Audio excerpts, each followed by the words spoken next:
Hey guys, Dr. Shadow Puppet here coming at you with another quick tip to help you improve your TF2 game. Today we're going to be talking about Snakewater Mid, or more specifically, how one team can get an immediate advantage over the other before the fight even starts. So today we're looking at Elevate versus Mix-Up from the CEVO Finals at GXL, and we're going to look at how one team's buffing of their players before the mid-fight even starts put them at an immediate advantage over the other team. So going to in-game here, we're going to look at what this mid-fight looks like from the top-down perspective. Before we even start, as you can see, we're almost about to start the actual fighting in mid.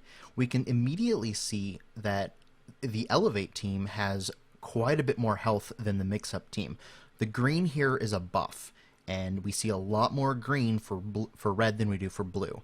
At this point in time, right as fighting is about to start, Mix-Up has a cumulative total of 973 health, whereas Elevate has 1,128. That's a 155 health point difference, and that's a scout with a little bit of a buff extra that Elevate has to work with going into this mid. So let's just watch it and see how this plays out. Okay, so we see that even though the bomber comes in early for Mix-Up, the players from Elevate are able to stay alive and start moving across the point, in large part due to the extra health they have. And even though cozen goes down here, we can see that the players from Elevate have more health and are more players up at the end of mid than the players from Mix-Up. Zalox does escape, but Elevate gets the mid.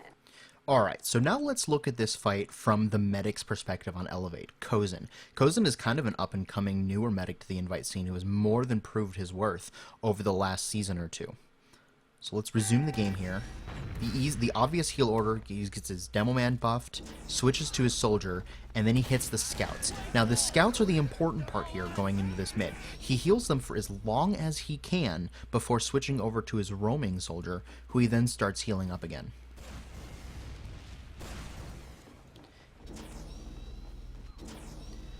So as we see, the scouts from Elevate have kept their buff. Buffs in TF2 last for 14 seconds as they slowly chip away at themselves. As cozen continues moving forward here, he heals both of his soldiers and immediately latches onto his Demo Man, buffing the scout a little bit, having a nice surf, but always keeping it on the Demo Man and buffing up the scouts. The Demo Man does the most damage at a mid-fight, so he's an easy heal target, but the scouts do the most work with the buffs, and they're the closest to the medic. So instead of chasing the soldiers around trying to apply heals wherever he can, he gets the scouts that are close to him and the Demo Man that are close to him, and uses that driving force of a strong pair of scouts and a strong Demo Man to start moving across the point, as you see here. Combine that with a nice arrow onto Rando. Even though he goes down, his team was in a much better position to start taking that mid, and by getting those aggressive heals out there, with that nice arrow and with that good movement across the point, he kept his team's health advantage for the entirety of the mid fight, leaving them in a much better position at the end of the fight and at the end of the mid. To review, it is really important for you to buff your team before they get to the middle point. Although many factors influence winning a mid fight, one of the easiest for you to control as medic is how buffed your team is when they get there.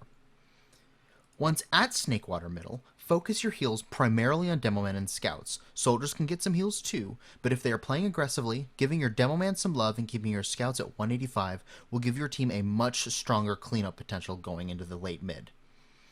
And then once you have established a strong player to health advantage at middle, help your Demo Men and Scouts push across the point and assist them in their cleanup.